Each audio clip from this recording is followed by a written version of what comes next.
Welcome to Schafhof,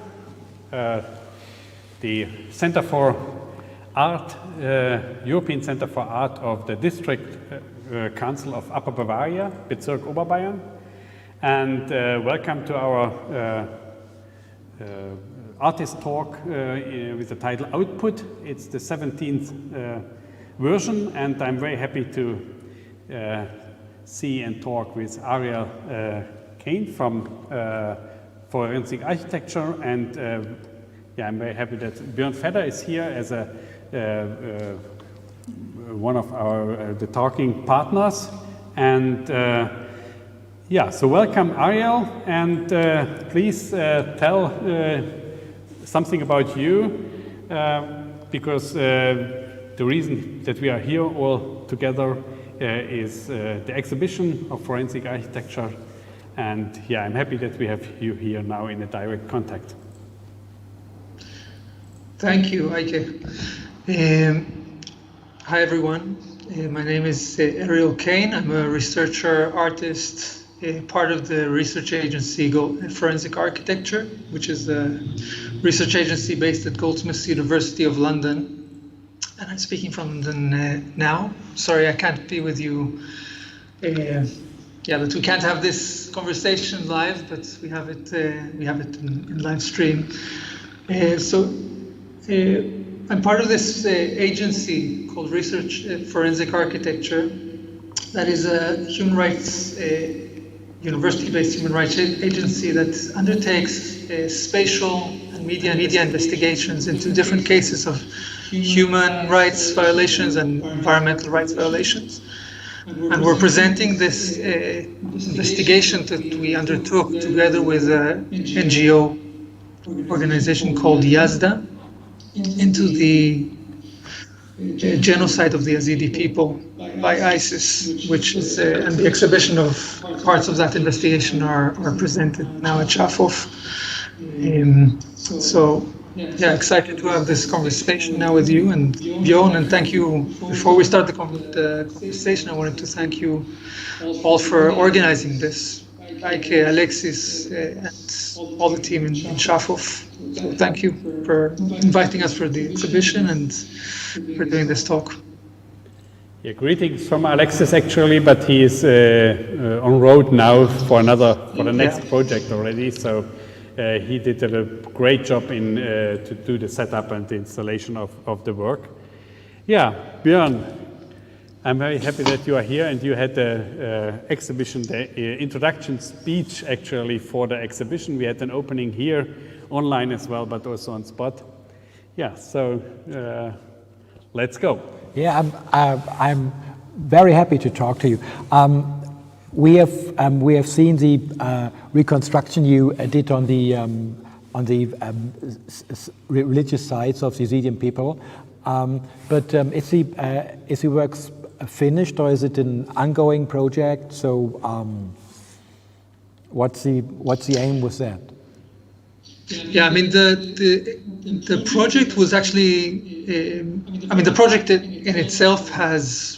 This phase of it has ended. I mean, there might be further stages of it, but at the moment, I mean, there was the genocide that began in 2014 when ISIS moved into the Mosul area and the Sinjar area specifically, and within a few days, the entire population that was there, the Yazidi population, had to flee to the north, to the border with Syria. Whoever managed to escape.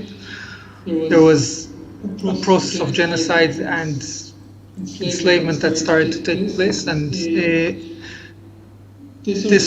organization that we, in the end, began this project with, called Yazidi, began a process of documentation of different sites of the genocide, and this process of documentation was not centered on religious sites only. It's religious sites, mass graves, and different types of sites of violence. And what was central for this project was to look at the issue of genocide not just as a matter of the killing of people, but also to understand that it includes the different cultural aspects, religious aspects, the ability of the community to exist. And that's why we kind of like starting point was really the 8 demolished and destroyed temples on the southern side of Sinjar. So that was the starting point for the project, not the end point. So, and but so if you, as I understand, a lot of the buildings have been restored now. But how does it inflict the cultural memory? So you started to build an archive of things that got lost. But you trained the people as well to do some research around their own culture. Yeah, so I mean there are two sites of the Yazidi sites and the 8 temples that I mentioned that are along the southern side of Mount Sinjar, which is a site that is the entire mountain is a holy site for the Yazidi people. It's just on the northwestern side of the edge of Iraq. That entire region has not been reconstructed yet, or repopulated, and the temples have not been reconstructed. Some, I think only 2 of them at this point, and definitely not at the time when we did the main documentation, they have not been restored. The temples that have started becoming restored are more to the east, in the area of that was really outside of the main hold of ISIS. So all the entire region that we're really dealing with has not been repopulated and it hasn't been restored. And actually many of the sites are still even not fully discovered yet. So we know that there are mass graves that haven't been unearthed yet, haven't been inspected. And part of the main reason for this project was that, which kind of still persists, is that because the area was so dangerous to enter, even after ISIS was pushed out in 2017, it was so volatile that all the official bodies, like the UN, like the Iraqi government, definitely forensic teams from the West or from other locations, no one could actually come and conduct an investigation of these sites.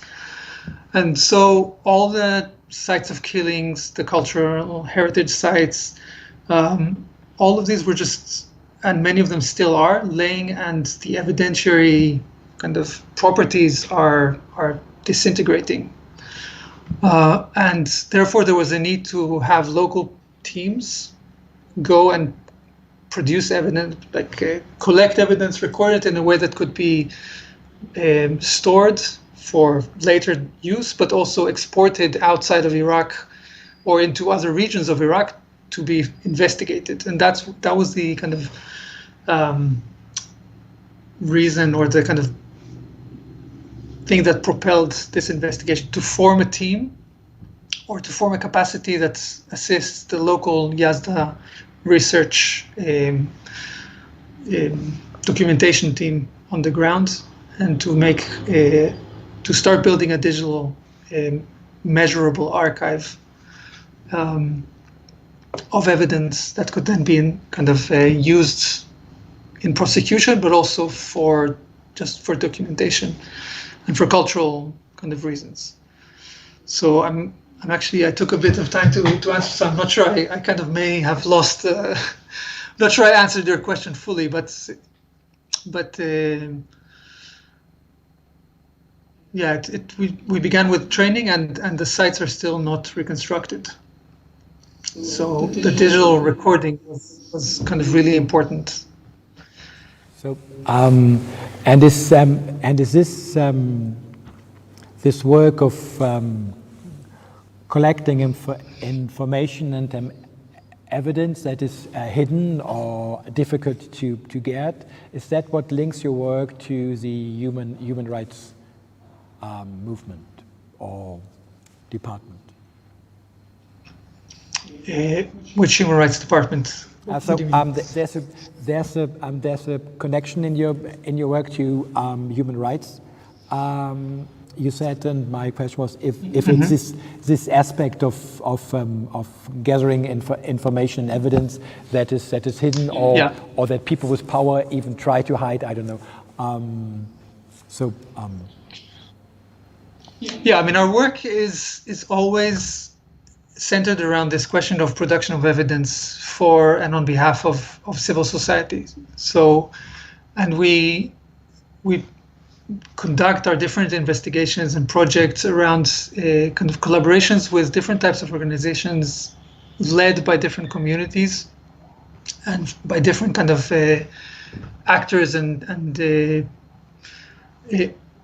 in whichever kind of site we're involved in, whether it's in Colombia, in Palestine, Israel, the UK, Germany. There's always a community that is not that needs help in producing evidence. Sometimes we're also part of that community. I mean, the projects that our members have. I mean, many times we're part of those, coming from those countries and part of those kind of groups. But we form. It's always a matter of producing evidence where the state is either the perpetrator or can't intervene, and the same with corporations. So here it's a matter of a people, a kind of ethnic and religious group that needs that has gone through a genocide and wants to produce evidence because no other organization, official body that is in charge of prosecution or even investigation could at the time intervene. And they were, Yazda were at the time, from the beginning, from like 2014 already, starting to mobilize different political avenues to get aid from the US, from the West, anyone who was in the coalition against ISIS, but then also through the UN, they were starting to push for different, basically push for prosecution and for changing the legal structures in specific national courts as well to enable prosecution. This happened in Australia and Germany, and of course in the UN itself, and quite a lot significant through kind of legal processes in Iraq itself as well. And our work was, together with the documentation team, to produce evidence according to the guidelines set by the legal team, which was at the time led by Amal Clooney. And I think she's still, as far as I know, she's still advising and kind of leading the legal team. So we were producing evidence that could then be, or producing documentation that could fit in and support claims made through the legal processes, whether they're in regional courts, national courts, or the UN, so the international court.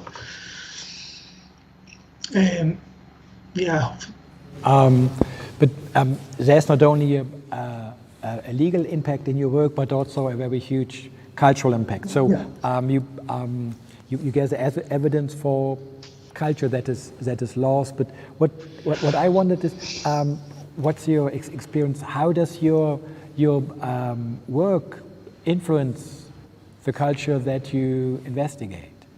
So.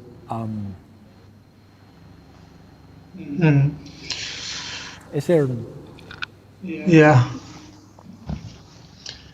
I mean, I don't know if I would say how the work influences the culture. I mean, it's definitely aimed to be a two-way kind of interaction. I mean, part of the emphasis on collaborative processes is that we're trying to basically do this, construct our projects in a way that doesn't really either repeat the outside view of a group, full of technology coming over, mapping a region and producing a 3D model of it, and saying to the community, here's your destroyed temple in 3D.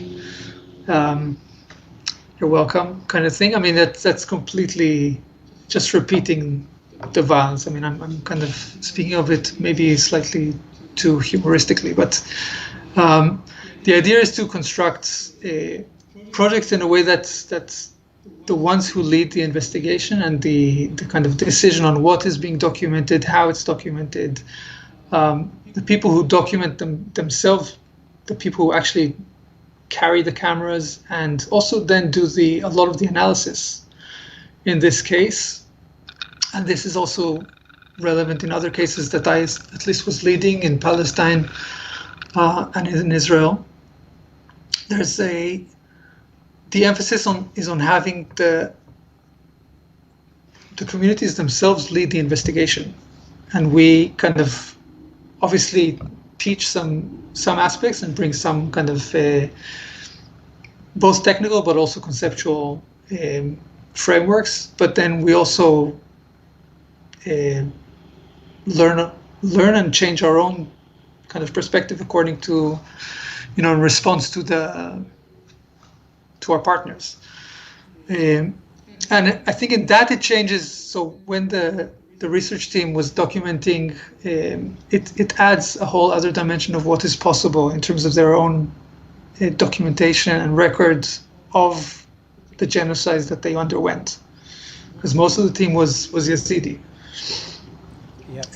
And so I understand it as an anti-colonial approach, so not to say, well, we come here and we do the research for you, but we guide you, we train you, we help you to do it. But then the research itself and the things, the information it gathers, it becomes a part of the Yazidi culture as well. So it's not there's this lost culture and we're going to restore it, but culture goes on, history goes on, and so. And you become part of the culture as you interfere in the process of the people reflecting their own history and stuff.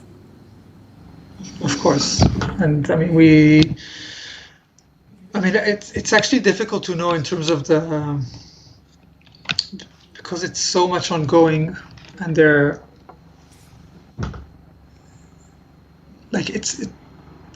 I know that and I'm definitely not going to speak on behalf of them how it changed or didn't their approach, but there's been, there's been a lot of different kind of attempts to kind of tackle this question of how to document and from our conversations with the researchers in the Hook where they were based, it was really a question of, a lot of the discussions as part of the work were kind of, where to start, how do you approach this, what kind of record existed before of these sites, because it was clear that they themselves are going through, as a kind of group, are going through quite it's obvious that they're going through a significant change in the way that they are opening up to the outside world in terms of on record documentation, because they're a kind of oral culture, so there's no kind of written documentation, there is some written scripture, but it's not kind of accessible to the public. A lot of the religious kind of basic kind of rules, I don't have the correct English language. I'm forgetting my English as well at the moment, but So the theological frameworks are slightly changing as a result of this genocide, and the kind of approaches to what you can document, how you open it up, how you share information about all these things are kind of up for discussion at the moment. Also the internal kind of relations within the family, children, a lot of these very, very kind of fundamental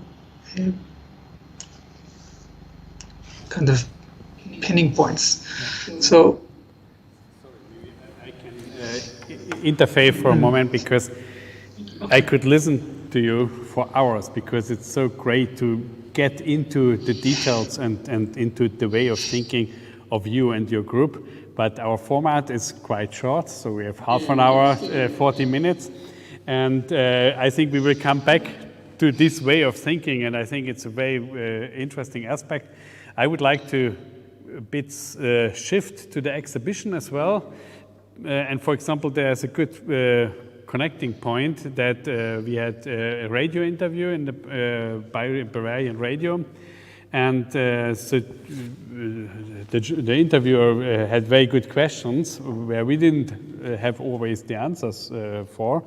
For example, she asked this, yeah, it's okay, so you take care of the Yazidi culture, but you don't show anything really of the culture. So we can't see any details what it is, what you want to reconstruct. So, and I mean, I have my answer for that, why it is like this, because I think it's not a project to introduce Yazidi culture. It's a project how to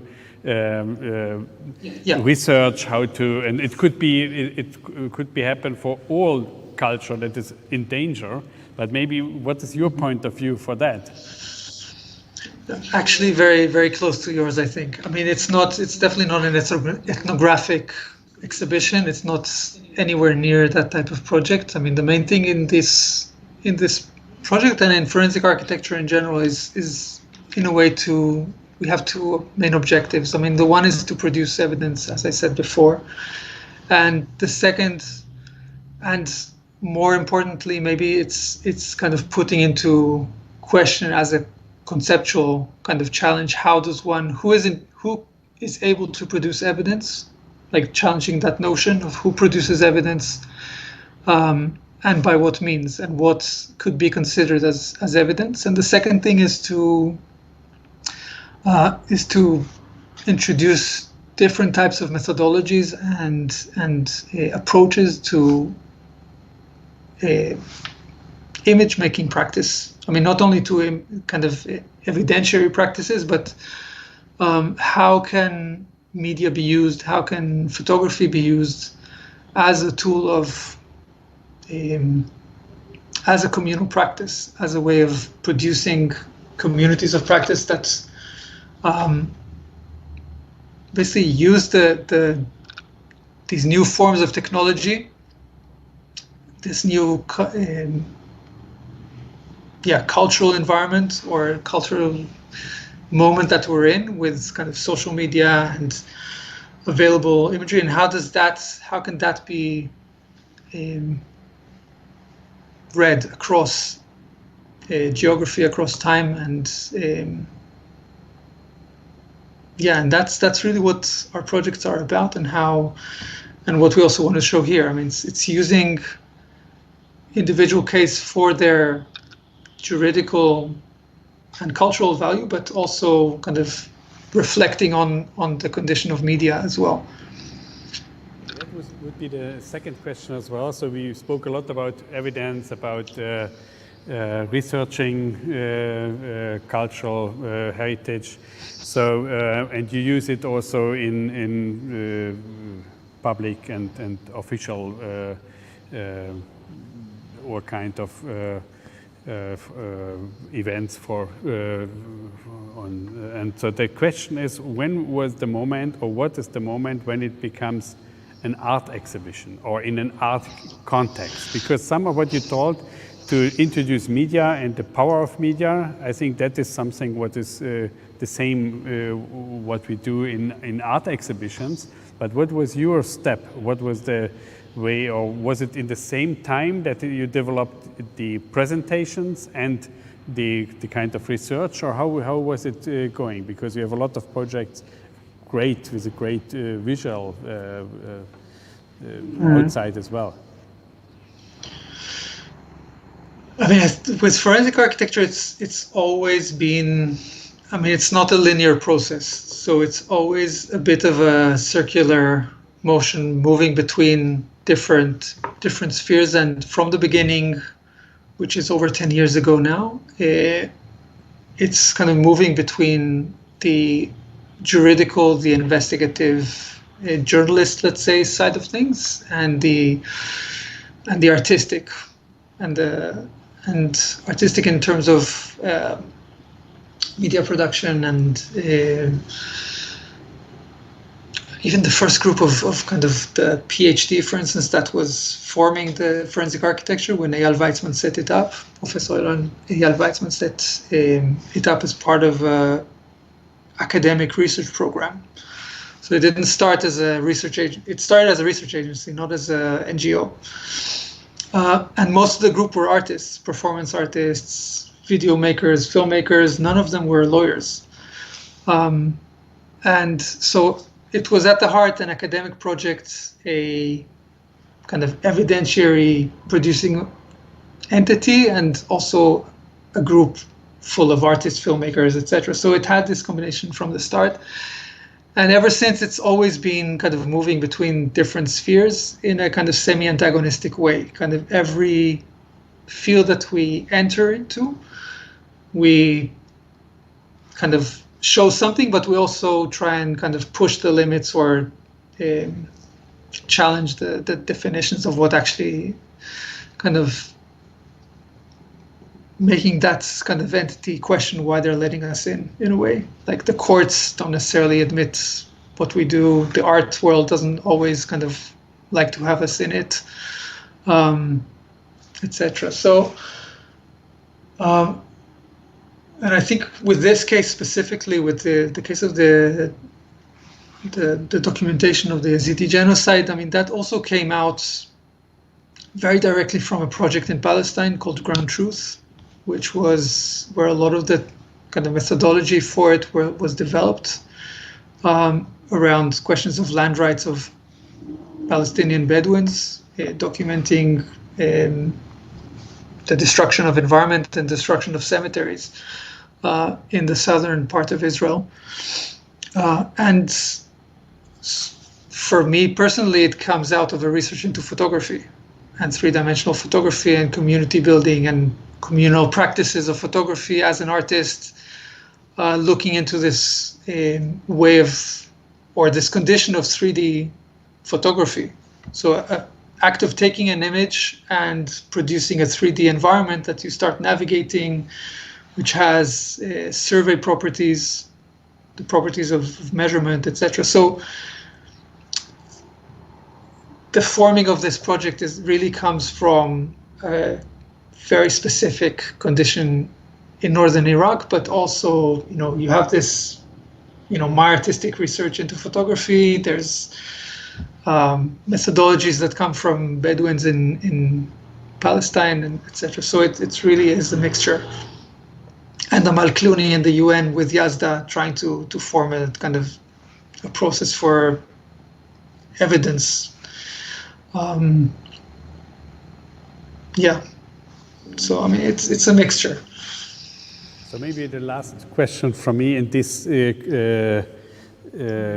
context, because it's very interesting that the way you do the exhibitions, and I wanted to ask it, is by chance or is it a strategy that you mostly provide data, and here in the exhibition places, so we got the videos, we made the prints, we made even the 3D prints, so there are no objects, so it's not that much in this kind of art, commercial art system. Is it now by chance, or is it really your strategy to work like this in a kind of other way with art production?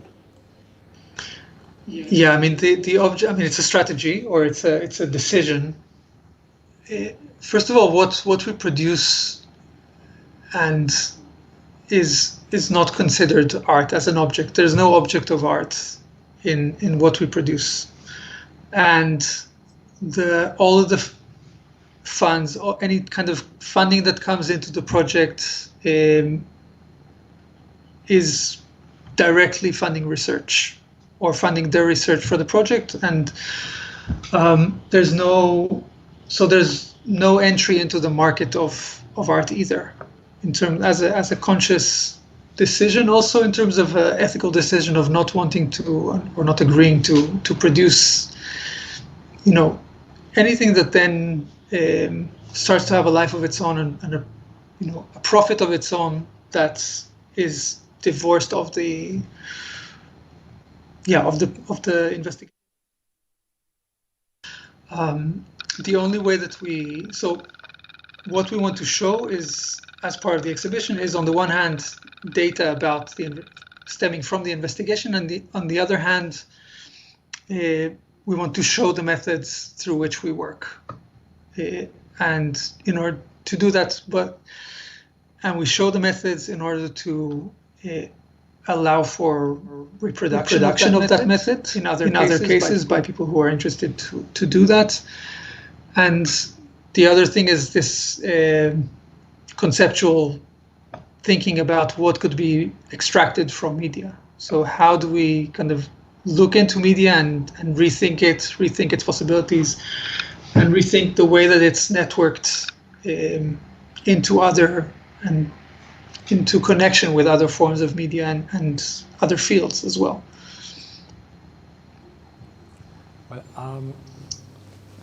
Well, my impression when I looked at the presentation here is that that's a way of that's a presentation of your findings uses artistic means to make a point, so that if I look at it, I feel with the Yazidians, and I'm against the IS. So your work presents a victim and a perpetrator, and has a moral impact. So it tells us something about good and bad, and that's a link to civil society. But then the question is, do you use artistic means to support some impact on civil society? I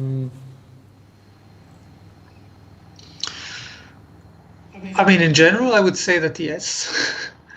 I mean, one thing that is possible, explaining that, yes. I mean, the one thing that the art sphere or the arts kind of forum allows us to do is open up or make links that are not possible in a courtroom, for instance, or even in a newspaper article. And I mean, in that, I mean the opening up different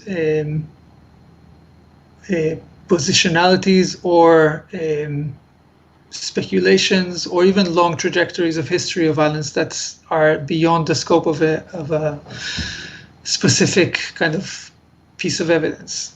So what we many times use the art space for is to show or talk about the longer histories of violence that framed the specific moment of genocide, for instance, or the specific, in the case of the Bedouins, kind of removal of it. Sorry, with my English, I'm losing it. I'm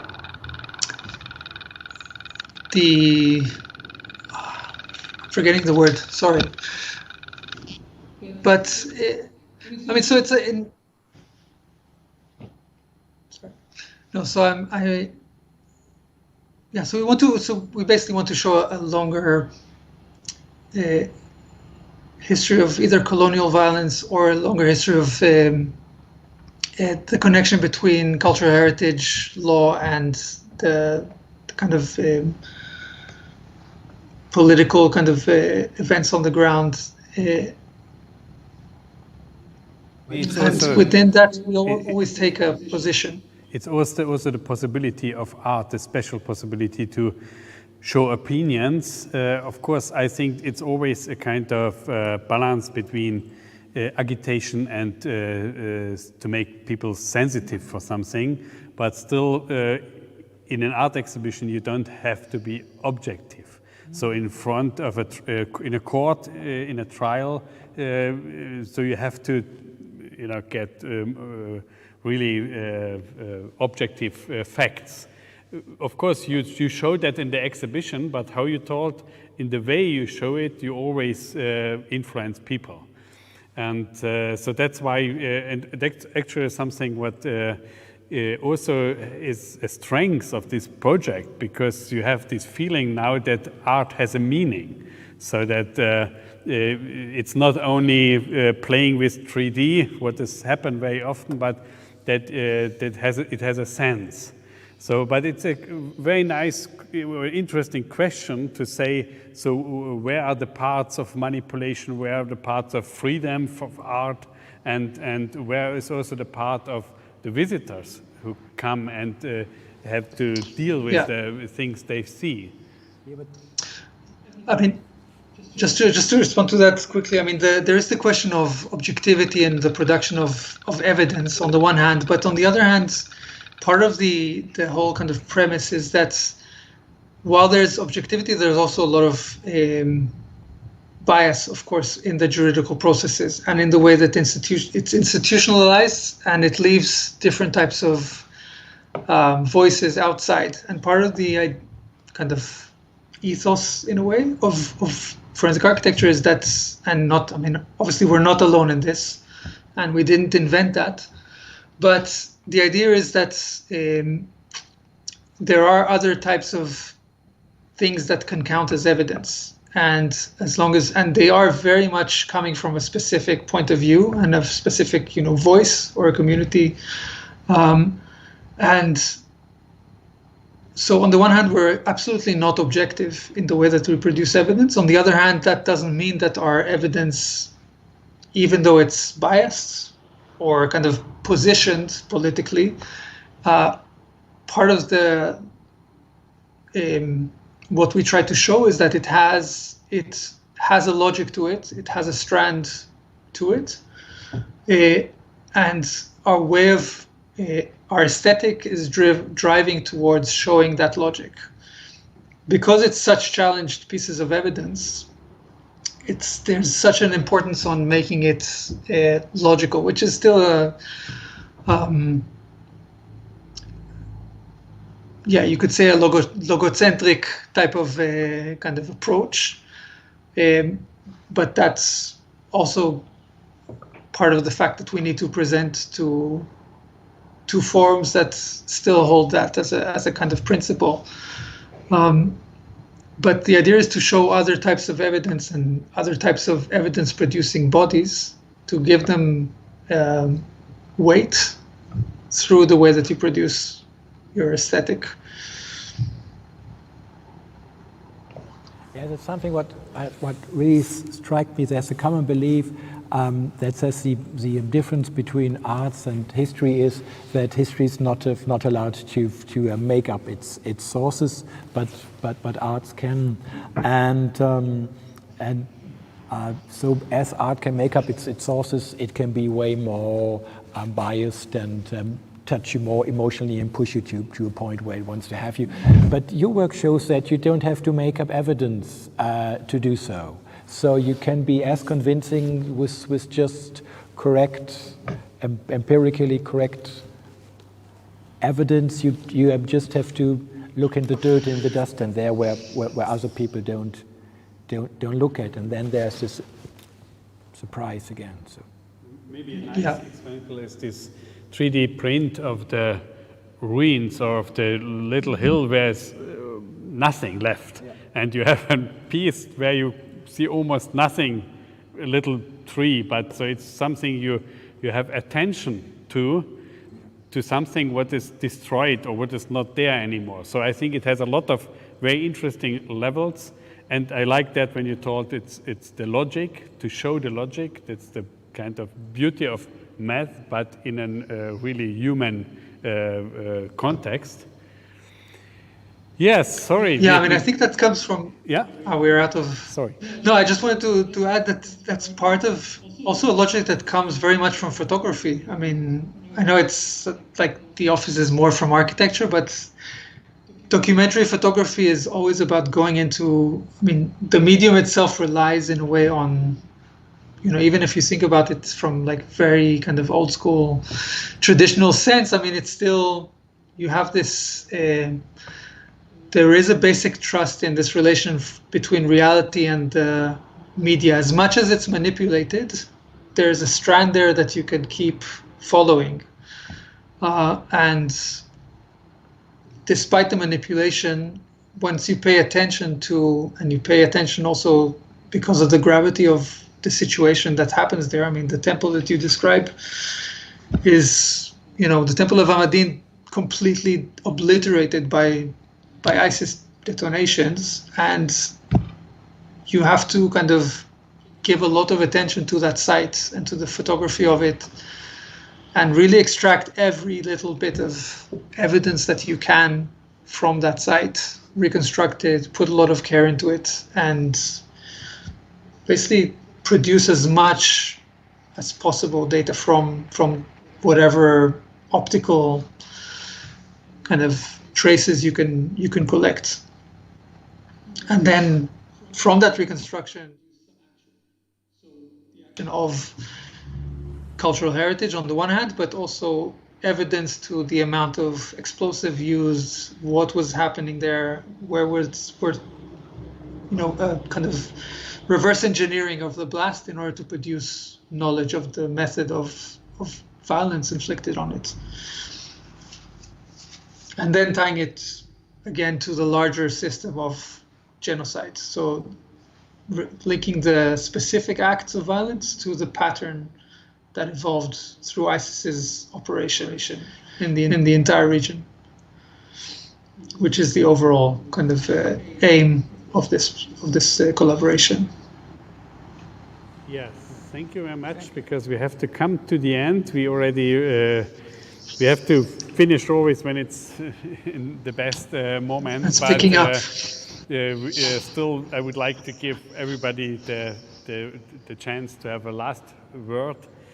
So for me, I'm very happy that we could show this exhibition here. I think it gives a very important perspective for art itself and for the perception of art, with all the kind of political, logical aspects of the presentation.